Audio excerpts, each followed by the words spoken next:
واجب الاحترام خالق کائنات عظمت مصطفیٰ بیاں کر رہا ہے. اللہ تبارک و تعالی ہمارے پیارے پاک رسول کا مقام سنا رہا ہے, عظمت بتا رہا ہے. اچھا عجیب بات ہے, ہم پر علی کے ماننے والوں پر اکثر اعتراض ہوتا ہے کہ تم فضائل نبی نہیں پڑھتے, تم فضائل نبی نہیں سناتے. ہم یہ کہتے ہیں کہ بھائی جس انداز سے ہم نبی کو مانتے ہیں اس انداز سے تم نبی کو نہیں مانتے. ہم نبی کو اتنا عظیم مانتے ہیں کہ ہم نبی کو معصوم مانتے ہیں. ہم نبی کو اپنے سے اتنا بڑا سمجھتے ہیں کہ ہم کبھی سوچ بھی نہیں سکتے کہ نبی ہم جیسا ہے. تم کہتے ہو کہ تم نبی کا مقام سناتے ہو, نبی کے فضائل سناتے ہو, لیکن تم کہتے ہو نعوذ باللہ نبی زندہ نہیں ہے. تم کہتے ہو یا رسول اللہ مدد نہ کہو. تم کہتے ہو رسول ہم جیسے بشر ہیں, زیادہ سے زیادہ بڑے بھائی. اچھا یہ بھی ایک دشمن کی سازش ہے. یہ دشمن کی سازش تھی جس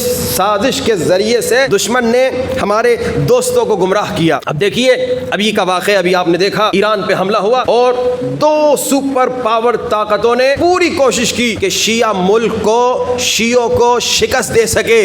دو ایٹمک پاورز شکست کھا گئے مگر علی والوں کو شکست نہ دے سکے. اس کی وجہ کیا تھی؟ اس کی وجہ یہ تھی کہ علی والوں کا عقیدہ مضبوط تھا. یہ عقیدہ انسان کو طاقت دیتا ہے. ذرا آپ دیکھیے تاریخ میں موجود ہے کہ اسی ملک نے کئی عرب ممالک کو 6 دنوں میں شکست دے دی. کیسے شکست دی؟ کیونکہ اس دشمن نے ان کا عقیدہ بگاڑا, ان کا عقیدہ کمزور کیا. جب عقیدہ کمزور ہو جائے تو مسلمان کمزور ہو جاتا ہے. مسلمان کی طاقت ٹیکنالوجی نہیں, گرچہ مسلمان کو ٹیکنالوجی میں بہت آگے ہونا چاہیے. مسلمان کی طاقت کیا ہے؟ عقیدہ ہے. یہ مضبوط عقیدہ. ایران کے شیعوں کو کامیابی کیوں ملی؟ عقیدہ ولایت کی وجہ سے. عقیدہ ولایت کی وجہ سے ایران کے شیعوں نے دنیا کے 2 سپر پاورز کو شکست کیسے دی؟ کیونکہ ایران کے شیعوں کا عقیدہ یہ تھا کہ ہم شیعہ حیدر کرار کے ماننے والے ہیں, ہم شیعہ غیر فرار کے ماننے والے ہیں, ہم کبھی میدان سے تشریف نہیں لے جاتے. یہ مضبوط عقیدہ تھا جس نے شیعوں کو طاقت دی اور شیعوں نے دنیا کے سپر پاورز کو شکست دے دی. یہ مضبوط عقیدہ تھا شیعوں کا کہ دیکھو خیبر ہر ایک فتح نہیں کر سکتا, خیبر صرف یا علی فتح کرتے ہیں. کل کا خیبر علی نے فتح کیا, آج کا خیبر علی والوں نے فتح کیا.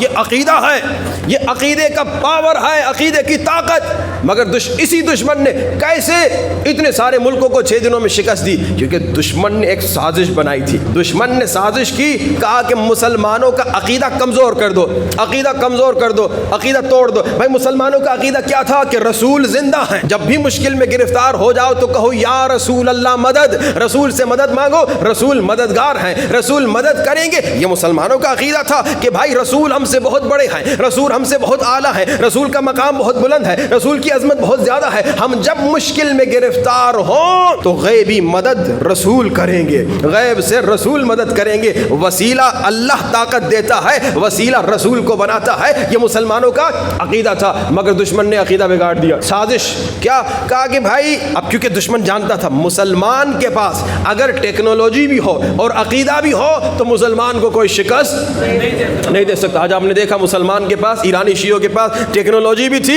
اور ان کے پاس عقیدہ بھی تھا, شکست نہیں دے سکے. انہوں نے دیکھا اور یہ تاریخ میں ملتا ہے کہ مسلمان کے پاس اگر ٹیکنالوجی بھی نہ ہو, صرف یہی عقیدہ اگر مضبوط ہو تو مسلمان دشمن کو شکست دے سکتا. انہوں نے کہا اسی عقیدے پہ حملہ کرو, اسی عقیدے کو کمزور کرو. کیا بھائی مسلمانوں کا رسول پر عقیدہ, رسول با عظمت, رسول بہت بڑے, رسول صاحب کرامت, رسول صاحب معجزہ, اب رسول سے مدد مانگو, مسلسل مدد مانگو, رسول زندہ ہے. یہ مسلمان کا عقیدہ. کہا کہ نہیں رسول زندہ نہیں ہے. نعوذ باللہ, مسلمان کے عقیدے پہ حملہ.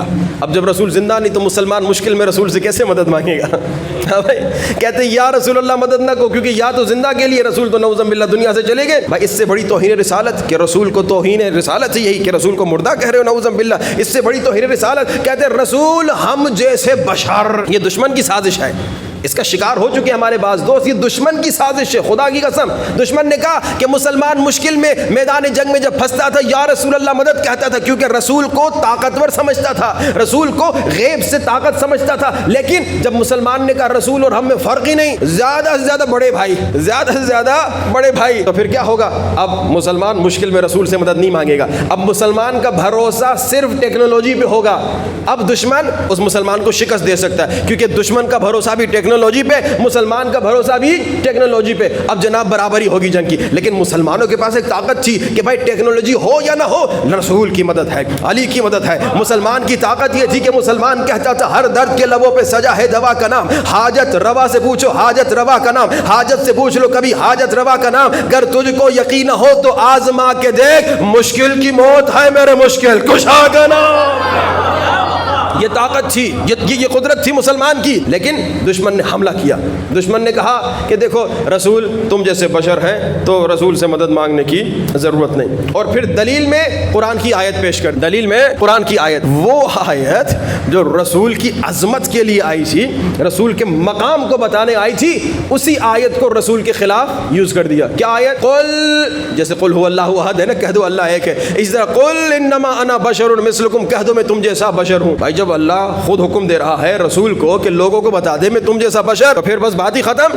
تم کیوں رسول کو نور کہہ رہے ہو؟ یہ دشمن کا اعتراض تھا, دشمن کی سازش تھی, جس میں ہمارے بعض بھائی بیچارے دشمن کے سازش کا شکار ہو گئے. کہتے بھائی رسول کو اللہ خود کہہ رہا ہے میں تجھ جیسا بشر. بھائی اللہ کیوں کہہ رہا ہے؟ ذرا سوچو تو صحیح, بیک گراؤنڈ تو دیکھو, پس منظر تو دیکھو. رسول سے کافروں نے معجزے مانگے, رسول نے پتھر اٹھائے, پتھر بول رہا ہے لا الہ الا اللہ محمد رسول اللہ. رسول سے کافروں نے معجزے مانگے, کہا کہ اگر آپ رسول اس درخت کو بلائیے اور یہ درخت آپ کا کلمہ پڑھے. رسول نے کہا درخت آ جا, درخت آ گیا, کہہ رہا ہے لا الہ الا اللہ محمد رسول اللہ. کہا اگر آپ نبی ہیں درخت کو کہیے دو ٹکڑے ہو جائے اور کلمہ پڑھے. رسول نے کہا درخت دو ٹکڑے ہو جا, درخت دو ٹکڑے ہو گیا, کہا لا الہ الا اللہ محمد رسول اللہ. کہا اگر آپ نبی ہیں اس درخت کو ملا دیجئے, واپس بھیج دیجئے. رسول نے کہا مل جا, واپس چلے جا. درخت کے پتے سے آواز آ رہی ہے لا الہ الا اللہ محمد رسول اللہ. رسول نے چانک چک کیا. اب بعض لوگوں نے رسول کو خدا کہنا شروع کر دیا کہ بھائی یہ بھی ایک خدا ہے, بت بھی ایک خدا ہے, بت پرست ہے نا, کہا بت بھی ایک خدا, یہ بھی ایک خدا. تو اب اللہ نے کہا انہیں بتا دے میں خدا نہیں, قل انما انا بشر مثلکم, میں بندہ خدا ہوں. یہاں بشریت سے مراد یہ تھوڑی ہے کہ میں تم جیسا ہوں, بشر یعنی میں خدا نہیں. اور پھر آگے کہا انما انا بشر مثلکم یوحا الی, مجھ پر وحی نازل ہوتی ہے. کس مسلمان پہ وحی نازل ہوئی؟ تم پہ کہاں وحی نازل ہوتی ہے؟ تم پہ تو فرشتہ نازل نہیں ہوتا. ہاں ایک مرتبہ نازل ہوتا ہے, ایسا نازل ہوتا ہے تمہیں اوپر اپنے ساتھ لے جاتا ہے. صلوات پڑھیے بآواز بلند. تو رسول کو اپنے جیسا بشر کہنا یہ دشمن کی سازش ہے.